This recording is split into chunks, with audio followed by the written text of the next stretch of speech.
Kiba called for Akamaru to join him and launched a series of continuous attacks, knocking Naruto down again. Unexpectedly, Naruto pretended to be Akamaru and bit Kiba's arm, feeding Akamaru a soldier pill, turning him bright red. With Akamaru's transformation into a red dog, together with Kiba, used the beast human clone technique, they instantly became a formidable duo. Naruto was caught off guard and even had a hard time dodging. Naruto, covered in blood, wanted to become stronger and gain everyone's approval. He boldly proclaimed his intention to make Kiba a stray dog. This angered Kiba, who unleashed a more intense Fang passing Fang. The clever Naruto used the transformation jutsu to turn into Kiba, leaving Kiba unsure of how to attack. Kiba enhanced his sense of smell with chakra. He then directly attacked Naruto. Naruto intentionally got hit and transformed into Akamaru, distracting Kiba and then knocking him away. Although Kiba's expression was grim, he knew he could win by speed. He first threw a shuriken, while Naruto dodged, quickly strengthened his limbs, accelerating his attack to prevent Naruto from forming hand seal. Naruto was forced to retreat step by step. Naruto unexpectedly let out a fart. Kiba, whose sense of smell was heightened, painfully covered his nose. Naruto took advantage of this and used Shadow Clone Jutsu, launching a series of combos that knocked Kiba down. It was an unexpectedly victorious battle for Naruto. After the match, Hinata kindly gave him some healing medicine. Then came the showdown between Hinata and her cousin Neji. Because of his hatred for the main family, Neji used this match to vent his anger. He mercilessly mocked Hinata, and even Naruto, who couldn't bear to watch, was surprised. Who would have thought that this time, Neji's arrogance would cost him his life? When Hinata took a fighting stance, even Lee couldn't help but admire the Byakugan, combined with soft fist, as the best in Konoha. Because even if you were just grazed by it, you would suffer severe internal injury. Neji truly lives up to being the top talent of the Hyuga clan. In just a few rounds, Hinata was already covered in injury. From the moment Hinata faced off against Neji, her fate of failure seemed sealed. Even though Hinata exerted all her effort to change Naruto's perception of her, the gap in strength couldn't be compensated for by courage and perseverance alone. Kakashi and the others also felt a sense of unease. If Neji's attack had landed on Hinata, it would have undoubtedly been fatal. So, several jonin intervened to stop Neji. At this point, Hinata could no longer hold on. After coughing up blood uncontrollably, she fainted. Naruto wanted to go help her, but Neji stopped him, warning Naruto not to attempt to resist because the underdogs would always remain underdogs. Watching Hinata being carried away on a stretcher, Naruto felt a profound sense of unease. So, he wiped the blood Hinata left on the ground onto his hand and shouted out the slogan of defeating Neji, rallying to continue the match. This time,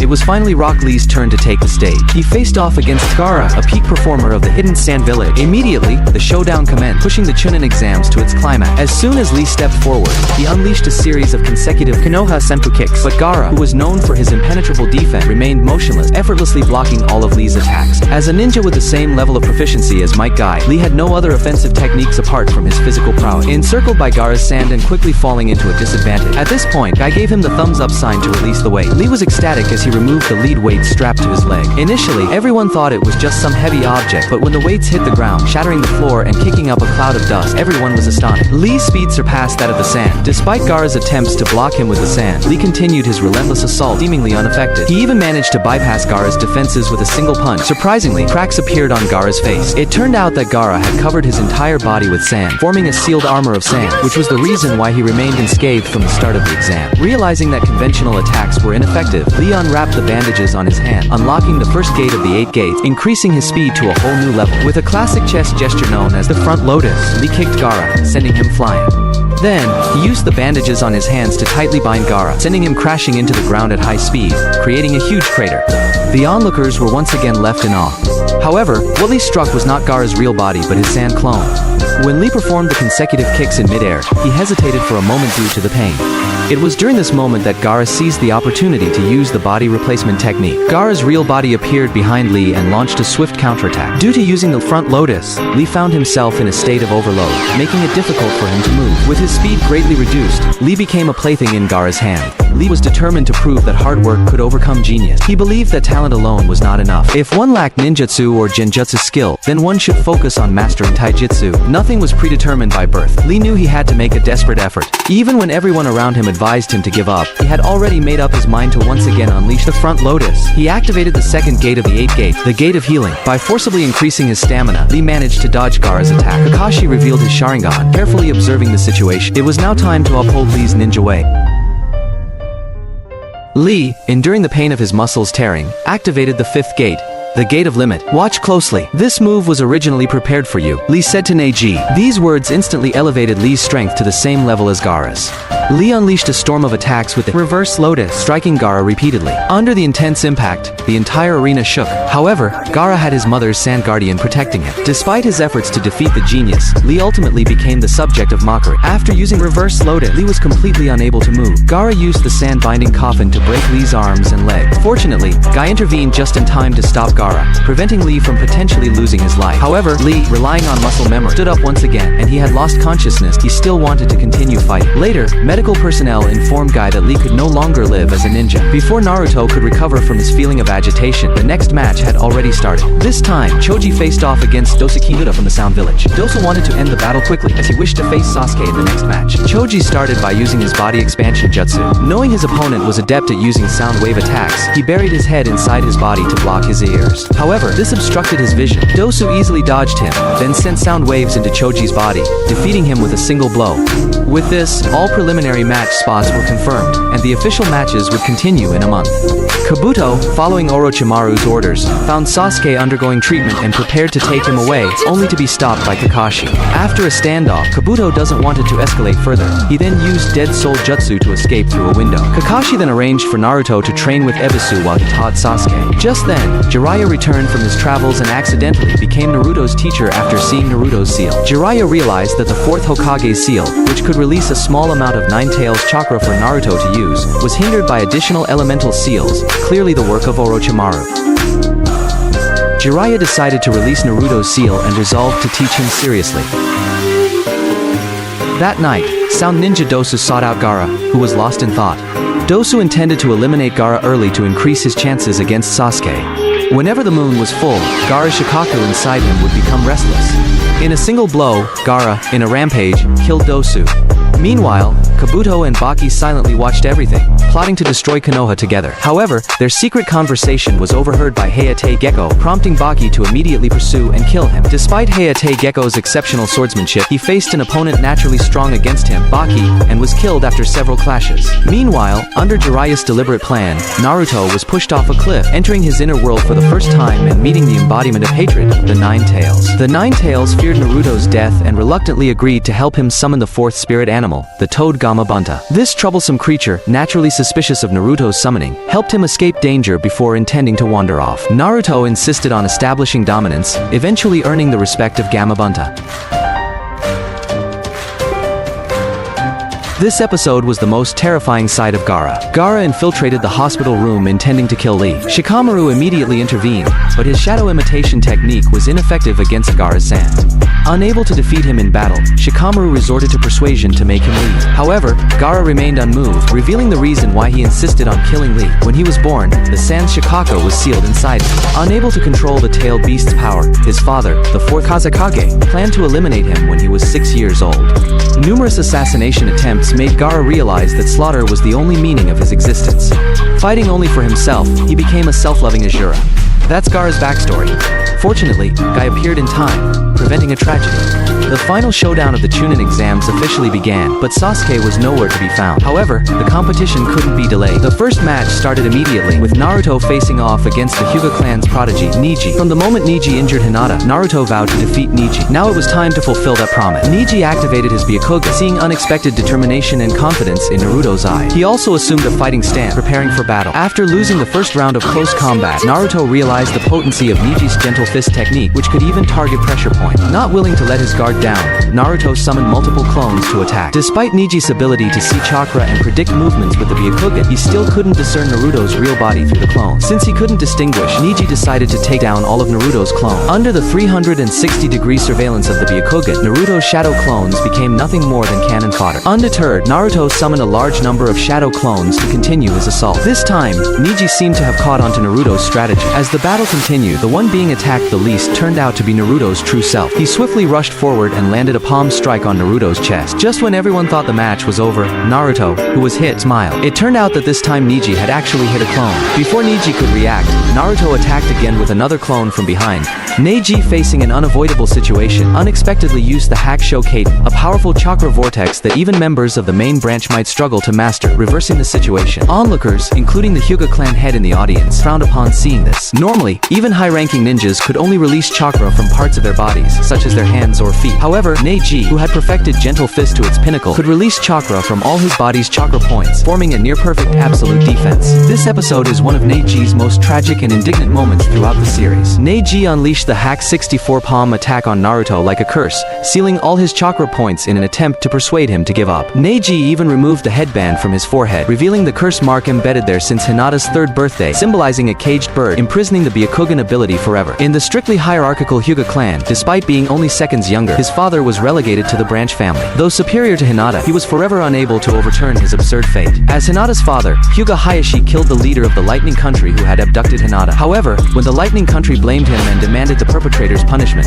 Neji's father Hyuga Hizashi, who was the one, be the scapegoat. This is the fate of the branch family. Neji not only intended to tell Naruto but also everyone in the audience about the Hyuga clan's vile branch family system. From the moment Naruto stood before him, his fate of failure was already sealed and unchangeable. He was a genius, and Naruto was merely a tail-ender, but unfortunately, he encountered a manga protagonist.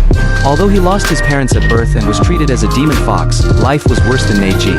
Still, he firmly believed that effort could change fate and disagreed with Neji's view, as he had the treasure left by his father. By closing his eyes, the Nine Tails was ready to lend him infinite power. Naruto's blood-red chakra instantly formed a code around his entire body. Boosted by the Nine Tails chakra, Naruto's speed and strength significantly increased. Although aware that he couldn't gain an advantage in moves, Naruto still rushed toward Neji's Hakushokaten. The two collided, causing a massive explosion. When the smoke cleared, Neji struggled out of the rubble, seemingly victorious. Unfortunately, Naruto unexpectedly punched him in the jaw with a straight hook, despite these short moments. Naruto somehow managed to punch 2 holes without tools, even though he had been knocked down, and believed he could win and plan ahead. This is the method to resist fate. Destiny is changeable. Once I become Hokage, I will change the fate of the Hyuga clan. Thus, Naruto emerged victorious, greeted by enthusiastic applause and cheers from the audience. In that moment, everyone seemed to have developed a fondness for this demon fox kid. Despite the exhaustion from the battle, Naruto continued to run around the arena, basking in the moment of being embraced by the crowd. This episode showcased the pinnacle of strategic combat in Naruto, and it was the battle that propelled Naruto to fame. Due to his loss to Naruto, Neji's reputation as a genius dimmed. Next up was the match between Sasuke and Gaara, but Sasuke was nowhere to be found, so the match was postponed. Kankuro faced off against Chino, and to avoid revealing his puppetry technique, Kankuro forfeited the match. Seeing this, Temari flew into the arena on her fan. Initially intending to forfeit, Shikamaru pushed into participating by Naruto and reluctantly entered the fray. He immediately took cover in a small forest, while Temari cleverly pushed him into a sunny spot and evaded his surprise attack, demonstrating her keen intellect. When Shikamaru attacked, Temari used her fan to draw the maximum range of his shadow, revealing the limits of his technique. Suddenly, Shikamaru made a strange hand gesture, signaling his intention to strategize. This action surprised even Asuma, who had sparred with Shikamaru frequently and thought he knew him well. Asuma was astonished to realize that Shikamaru, who often appeared careless and scored poorly in tests, was actually a genius with an IQ exceeding 200. Asuma's assessment of Shikamaru shocked Kurenai, who was standing nearby. As time passed, Shikamaru continued to evade and delay until the position of the sun shifted, creating more shadow. He then released a smoke bomb, obscuring Temari's vision and extending the reach of his shadow. Unaware, it turned out that Shikamaru's stalling tactics were aimed at using the slanting angle of the sun to increase the shadow area and extend the length of his shadow. This was just the first step. Then, unexpectedly, Shikamaru used a kunai and his jacket to create a parachute. The shadow provided by the parachute further extended the reach of his shadow attack. Temari, barely dodging, didn't notice that she was getting closer to a pit. This was Shikamaru's final move. While Temari was thinking about how to end the fight, she suddenly realized she couldn't move. Shikamaru's shadow had already controlled her from behind through the tunnel Naruto had dug earlier. At this point, Shikamaru's strategy became clear. The first 2 attacks were just to lure the enemy, aiming to drive Temari near the pit for the final strike. From Temari's first attack, everything she did was within Shikamaru's calculations. However, the match didn't end there. Under Shikamaru's control, they walked to the center of the arena. It was then that Shikamaru unexpectedly surrendered and gave up the match, explaining that he had already thought of over 200 strategies and didn't want things to get more complicated. Despite this, Shikamaru's brilliant performance earned him an immediate promotion to Chunin and even helped him find a wife. The highly anticipated showdown between Sasuke and Gaara had finally arrived. Even before the match began, Gaara's expression became somewhat twisted, while Sasuke looked puzzled but immediately initiated his attack. He tested the waters by using shuriken combined with taijutsu. Gaara defended with a sand clone, but Sasuke's speed rivaled that of Rock Lee. He easily bypassed the sand and, using his Sharingan, replicated Rock Lee's taijutsu moves to attack. In just 1 month, Sasuke had grown to this extent, which made Rock Lee envious. However, solely relying on taijutsu wouldn't be enough to defeat Gaara, as Rock Lee had already learned. Gaara's body began to change, and the surrounding sand gradually gathered around him, forming a giant eggshell. The eggshell seemed to have a life of its own, automatically changing its density and shape, making it very tricky to deal with. Having witnessed Gaara's killings before, Naruto feared he might kill Sasuke and urgently wanted Kakashi to stop the match. However, Kakashi remained calm, assuring Naruto that there was no need to worry. After all, neither he nor Sasuke had been late for no reason. In the arena, Gaara was forming strange seals inside the shell. Sasuke activated his Sharingan and attempted multiple times to break through the sand defense, but to no avail. Seeing this, Sasuke rolled up his right sleeve and retreated to the wall, beginning to form seals. Baki knew that Gaara was preparing for an early transformation into a tailed beast and became particularly agitated. Numerous sand ninja outside the arena also began to gather and form ranks. The chakra in Sasuke's hand gradually materialized, taking the form of powerful lightning as he sprinted toward Gaara. This was none other than the Chidori. With the aid of the Sharingan, Sasuke dodged all the sand spikes and pierced through Gaara's ironclad defense, stabbing his body. The crowd watched in astonishment, completely unaware that numerous sand squads had already covertly approached Konoha. Gaara, in pain from the injury, howled in agony. A hand of Shikaku emerged from the shell, which then cracked. Strangely, Shikaku disappeared, indicating that Gaara's transformation had been interrupted. At this moment, countless white feathers began to fall from the sky, and the spectators, upon seeing this, fell into a deep sleep. This was Kabuto's large-scale genjutsu, the Temple of Nirvana technique. It seemed that the Konoha Crush plan was about to begin. At that moment, the Kazekage turned to the third Hokage, his gaze filled with malice. With a command, smoke enveloped the arena, and when it cleared, the Kazekage had taken the third Hokage hostage and leaped onto the rooftops. The four sound ninja appeared, forming the four violet flames battle formation to isolate the third Hokage from the outside world. Orochimaru shed the disguise of the fourth Kazekage, preparing to personally send his former teacher, third Hokage, on his way. The third Hokage removed his cloak, indicating that he was prepared for this confrontation. Orochimaru saying that Sarutobi-sensei was truly getting old. Outside the village, enemies used a summoning jutsu to call forth a massive three-headed snake, which demolished Konoha's walls. Baki instructed Temari and Kankuro to take Gaara and leave. Sakura released Naruto and Shikamaru from the Genjutsu and received her first day-rank mission to find Sasuke. According to the plan, Gaara was supposed to release Shikaku, but that no longer mattered. Orochimaru taunted the third Hokage, saying, "Because of your foolishness, you will die here, Sarutobi-sensei." The third Hokage lamented that he should have foreseen this day but vowed that taking his head would not be easy. Orochimaru then took a kunai and stabbed his own hand, releasing the third Hokage and preparing for an honorable duel with his former master. But what was Orochimaru's true purpose in capturing the third Hokage? Some might say it was because he harbored resentment for not being chosen as the fourth Hokage years ago and wanted to kill the third Hokage out of spite. In reality, Orochimaru's goal was singular: to make the third Hokage realize that he was truly old and should step down and make way for a successor.